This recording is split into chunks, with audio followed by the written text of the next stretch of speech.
Thank you, lovely to be here. I'm gay, if you've got a problem with that, I'll bum you. Especially you, Ella, mate, come on, fist me.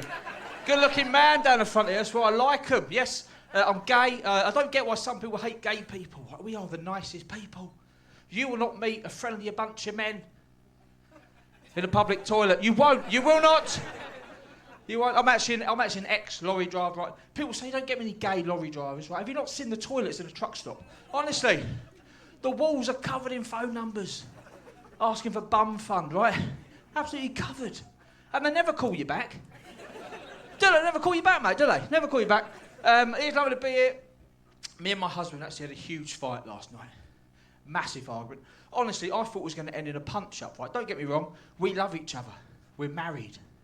But at the end of the day, we're a couple of blokes from Essex. Right? And I think I could take him. He's a hairdresser. And I'm pretty sure he's gay.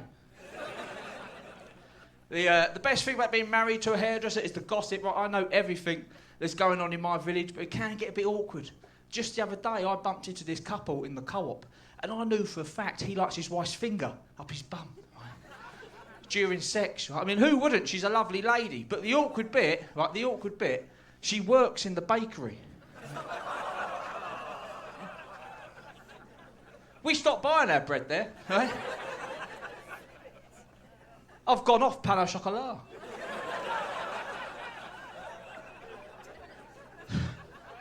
One of the other bonuses of being in a same-sex relationship with another man, right, is if we get burgled, we can both go downstairs and beat the shit out of them, right? And we won't just beat them up. It's going to get kinky, all right? You've been warned. Not you, mate. You come any time you want, honestly. Back door's always open. You know what I mean? Shut up. Shut up. Look, I'm a gay man, but I have been face to face with a fanny before. I had a girlfriend. When I was 18, right? And we were in bed together. Things were happening. It was exciting, right? And I went under the covers. And I had a lick. I didn't know what I was licking, I'll be honest. Tangy.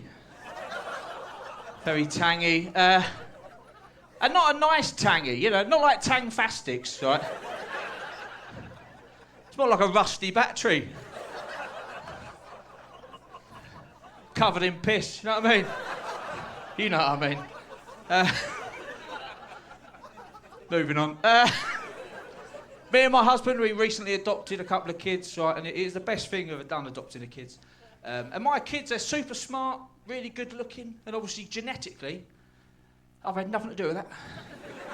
I've had no input in that genetically. And if I had input, they wouldn't have any of that. They'd have athlete's foot and earache. Right, that's all I've got. That's all I've got to offer, genetically. But they're lucky, you know, they're good looking, they're clever. And my youngest, I'm allowed to say this, I'm his dad. My youngest, right, he's got the biggest knob I've ever seen. Honestly, I'm allowed to say that, I'm his dad. I'm allowed to say that. If I was talking about the neighbour's kid, fair enough, right? That would be dodgy. But I'm not talking about the neighbour's kid.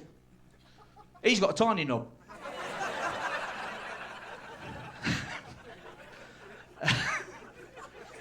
But no, adopting the kids is the best thing we've ever done.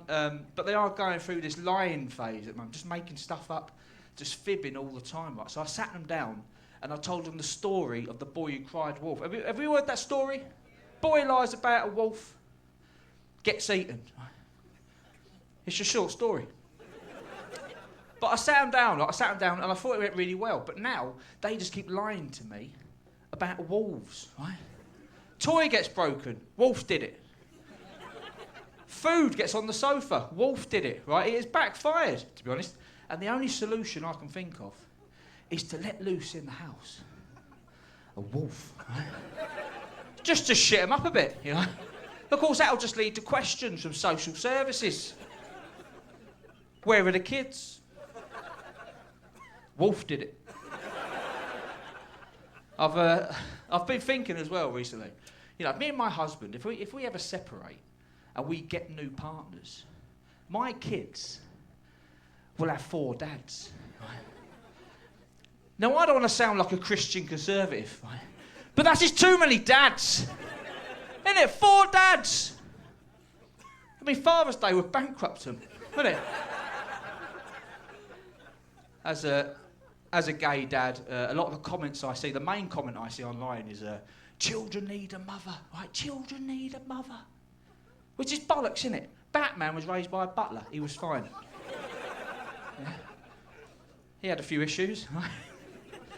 No, as a dad, I'm quite anxious about keeping my kids safe as a dad. Because I remember when I was a kid, how carefree my parents were with my safety. Like, when I was a kid, I'd go to the woods on my own.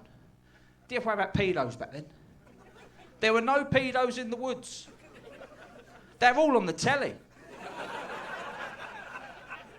Honestly, the worst we had when I was a kid were flashes. You know, old men would just show you their knob. Right? No big deal.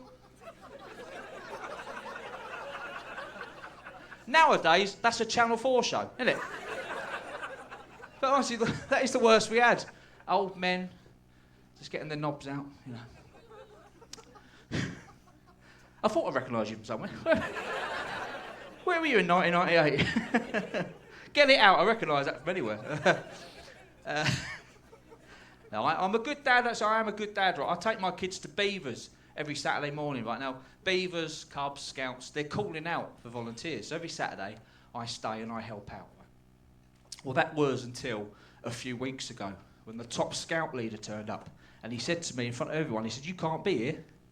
You haven't got a DBS check." Right? Which is fair enough, right? That is fair enough. But you will not feel like more of a nonce than when you're being marched out of a Scout hut. And I had to tell my kids, right? I had to tell my kids, I'm not a nonce, right? I just haven't got the paperwork to prove it. Before we had the kids, me and my husband used to go on holiday a lot more. And the most embarrassing moment of my life actually happened to me on holiday in Turkey. We went to a posh restaurant like last night, and the waiter brought over a bottle of wine. Right, and he took out the cork, and he put the cork in my face. Right. I've never had that happen before. I didn't know what was going on. I've never had a waiter put a cork in my face. Right. Apparently, you're just supposed to look at it, make sure it's not damaged. I didn't know that. I'd never been taught that. Right. I never had a waiter put a cork in my face. Right. So there I was. I had a cork in my face, and I had seconds to react. So I licked it. I didn't know what to do. I've never been in that situation. I've never had a waiter put a cork in my face. They don't do that in Wetherspoons, do they? I'm a gay lorry driver from Essex, right? You shove something in my face, I'm going to lick it. I was in a Wetherspoons the other day, right? And I just went in to use the toilet, right? And a man came and used the urinal next to me, which I haven't got a problem with that. I am one of the friendliest men you will ever meet in a public toilet, right? But I soon realised it was a policeman. Right? He had his uniform on, he had his hat on. Right? I would say I could see his truncheon, but that's an obvious joke. I'm not going to do it. Right? But I could see his cock, right? And it was massive. Honestly, I thought my son had a big dick. This was something else. I mean, if I was a criminal and I knew that was chasing me, I'd run a bit quicker, right? Or slow down. I mean, depends on the criminal, doesn't it? Depends on the criminal. My biggest fear as a dad as well, my biggest fear now is my kids choking on food, right? And I know where that fear comes from. It's because when I was a kid, I choked on food. Right? I was about 7 years old, right? And I had to run to the bathroom where my mum was having a shower, right? And there's something about getting the Heimlich manoeuvre from your wet, naked mum, right? I mean, if that don't make you gay, I don't know what does it. Getting tickled on the back by your own mum's gruffalo, that will do it. That will do it. I've ruined that book for you. Do we all know what OnlyFans is here, by the way? Do we all know? Yeah, oh, fucking hell, okay. If you don't know what OnlyFans is, it's a website where you can sort of sell sexual videos of yourself, pictures, that sort of. I'm only bringing it up because my sister has got OnlyFans, right? Which means I've got to be very careful where I go online. I'm just a few clicks away from a very awkward Christmas. Right? Honestly, I mean, it's my fault for subscribing, but you got to support your family, and you got to support your family. She's got a great deal on it at the moment, right? It's the only time my kids get to see their aunt. I'm joking. My sister hasn't got OnlyFans, right? That's a joke. But my sister looks like me, but with smaller tits, right? She's not got OnlyFans. Of course she hasn't, right? But I do worry. I worry about the future of the internet. All these young people putting their sexual content online, you know. You can't take it down. It stays out there forever, right? It's going to be a minefield for future generations, you know. Future generations are just going to be a few clicks away from seeing their nan finger herself. And honestly, think about it. No, stay with me. Think about it. Honestly, hundreds of years from now, people logging on to Ancestry.com.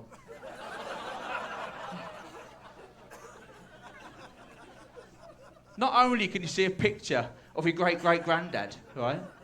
You can watch him getting pegged. You know what I mean? Think about it. When I was a kid, I didn't know what gay was. I'd heard the word gay, didn't know what it meant. Right? So I said to my friend at school, I said, "What is gay?"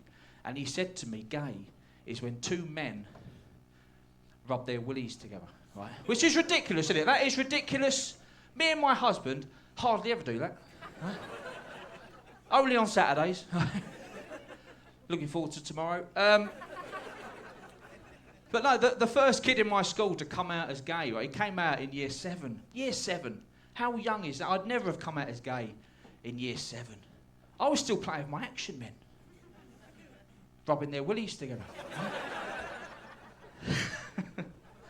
I'm at that age now as well. A lot of my friends are having kids now. A lot of my friends, I've got a couple of mates, they're gone a bit overboard on the whole parenting thing. They're thinking about university for their kids. Right? And I know my mates, their kids ain't getting in the sixth form. Honestly. They got dreams of Oxford, Cambridge. At best, is going to be a diploma in scaffolding. Right? No offence. It's no offence to any scaffolders in the room. One of my ex-boyfriends was a scaffolder. Right? I know how strong scaffolders can be. You get wanked off by a scaffolder. You fucking know about it. All right. Ever since, it's been a little bit longer and a little bit thinner. I used to live next door to a drug dealer, right? And I knew he was a drug dealer because he was 19. He owned his own flat, and he had a brand new Range Rover. And he sold me drugs. It was pretty obvious. It was pretty obvious, to be honest. But honestly, he must have. People went in his flat.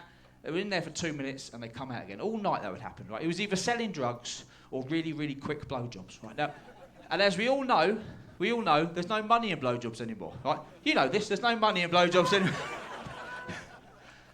The blowjob industry is literally on its knees. Come on, that's the best joke I've ever done. I'll leave you with this. This is a true story. I accidentally visited a slaughterhouse once. I didn't know it was a slaughterhouse. I thought it was a farm. I didn't know they did the killing on site. Right? So I went in, past all the sheep and the cows. I thought, it's lovely here. I might bring the kids one day. Right? But then I went round the corner to a scene of horror. There was blood, bodies, skin. Right? It was horrific. Right? I mean, there should have been a sign, you know, warning. Horrors. I don't know. I'm not a sign maker. Right? There should have been. I'm not a sign designer. Do you know? There should have been a sign. Because imagine if I had taken the kids. What an emotional roller coaster that would have been. Look, kids, look at these lovely animals. And now around the corner, it's the same animals, but they're inside out. Right? And I would have had to explain to my kids. I'd have to sit my kids down and tell them. A wolf did it. Thank you very much. I'm Garrie Grubb. Cheers.